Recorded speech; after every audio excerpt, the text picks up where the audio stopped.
कहाँ गए थे? उत्तानपाद बोले कहाँ गए थे? तो सुरुचि बोली कि रात राजा कहाँ गए थे?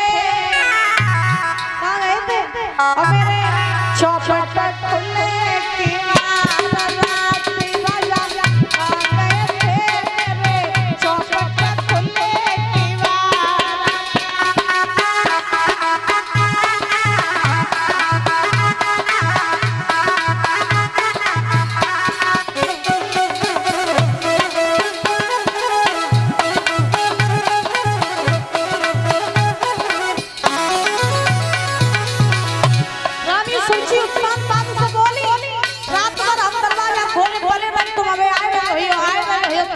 पता ही पता ना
सुरुचि बोली सुना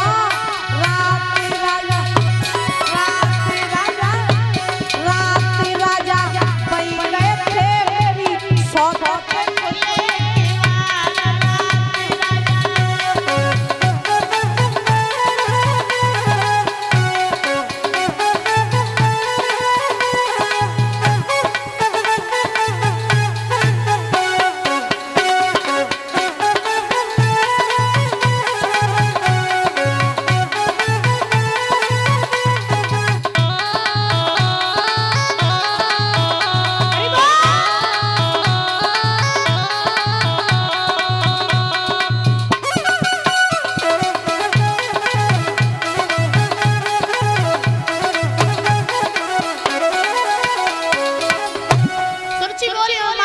सौद के ढंगा गए थे ना सौद के ढंगा गए थे।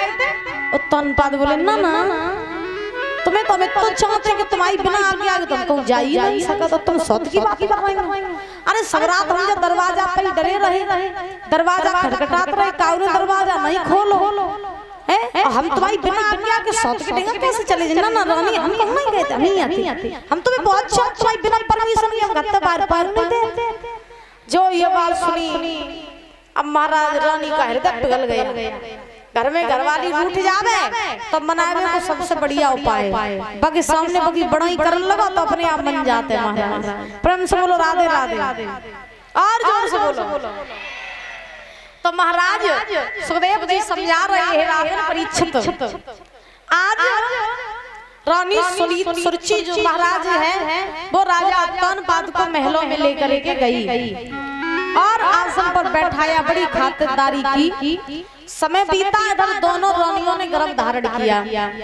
सुनीति के गर्भ महाराज गर्भ धारण किया और इधर झोपड़ी में सुरुचि ने भी गर्भ धारण किया। दोनों ने गर्भ धारण किए। प्रभु की लीला कि महाराज को संतान हुई नहीं तो एक भी रानी के गर्भ से नहीं हुई, और जब संतान हुई तो दोनों रानियों के गर्भ से हुई।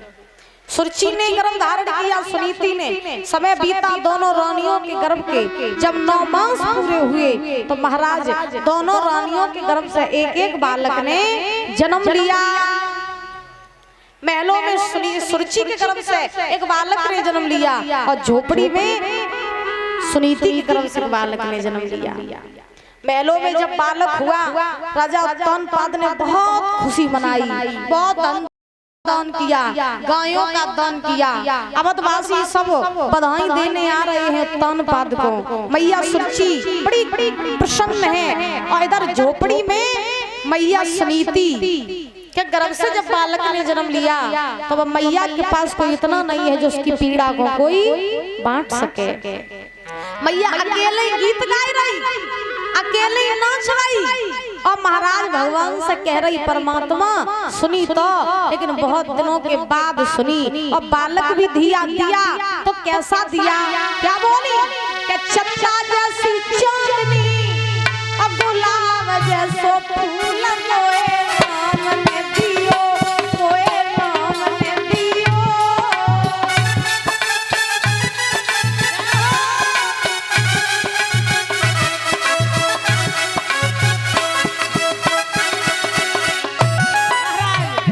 मैया सुनीति कह रही है परमात्मा बालक दिया तो बहुत दिनों बाद सुनी, लेकिन दिया कैसा, जैसे गुलाब का फूल हो। अरे चंदा जैसी चांदनी गुलाब जैसो फूल मोए राम ने दियो, भैया राम ने दियो।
बोली वृंदावन बिहारी लाल की, राधा रानी सरकार।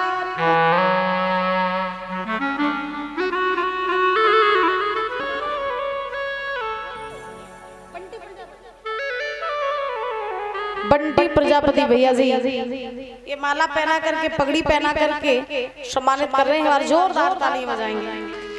बहुत बहुत धन्यवाद है। कामना करेंगे सुख शांति प्रदान होती रहे, धन के भंडार भरे रहे, समाज में पद और प्रतिष्ठा बनी रहे, इनकी हर मनोकामना पूरी होती रहे, यही भगवान से कामना, यही आकांक्षा है। वृंदावन बिहारी लाल की, प्रेम से बोलो राधे राधे, और जोर से बोलो। क्या बात है महाराज। सुखदेव जी समझा रहे हैं राजन परीक्षित, मैया सुनीति बहुत खुशी मना रही है।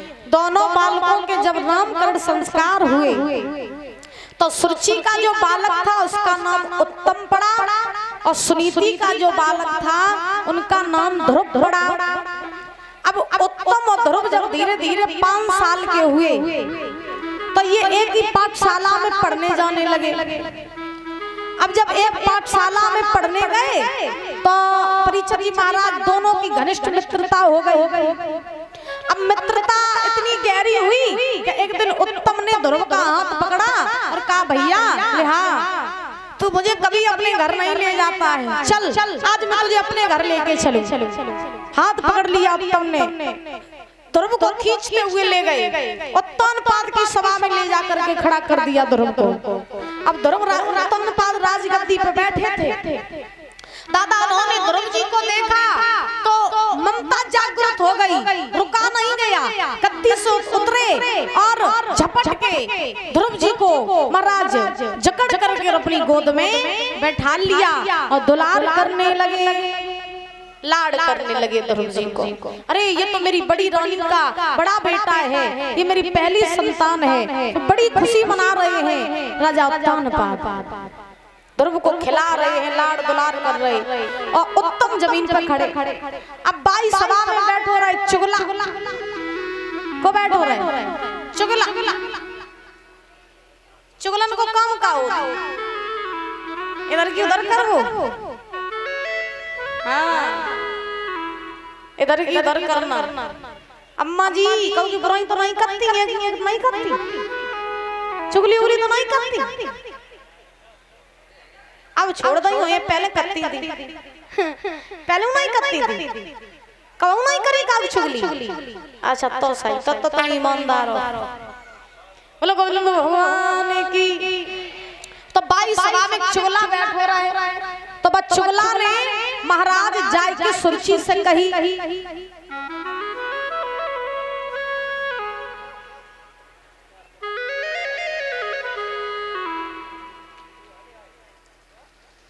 चुगला ने जाके सुरची से कही, बोले रानी तुम यहाँ बैठ के आराम कर रही हो, सभा बीच में तुम्हारी सौत का लड़का आया है जो महाराज की राजगद्दी पर बैठा और तुम्हारा जो लड़का है वो जमीन पे खड़ा।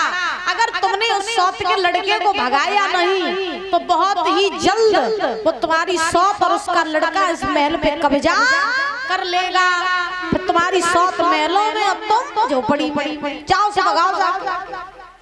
हर सुरची ने जो जब बात सुनी भागी, भागते भागते सभा बीच में पहुंची, देखा ध्रुव उत्तानपाद की गोद में बैठे, तो सुरची ने महाराज ध्रुव की भुजा पकड़ी, खींच के जमीन पर पटक दिया, एक तमाचा दिया, दुष्ट नालायक पापी, अरे तुझे इस गोद में बैठने का इतना ही शौक था तो तू मेरे गर्भ से जन्म लेके आता, मेरे सौत के गर्भ से जन्म लेके काय को भाग जा यहाँ से, दोबारा दिखाई दिया ना तेरे पैर तोड़ दे। मारा ध्रुव जी को, ध्रुव जी रोते हुए वहां से भाग आए। उत्तानपाद बैठे बैठे देखते रहे, ध्रुव जी रोते हुए सुनीति के पास आए, मैया ने पुत्र को रोता हुआ देखा, पूछ दिया बेटा तुझे किसने मारा, तू क्यों रो रहा है, तेरे रोने का कारण क्या है।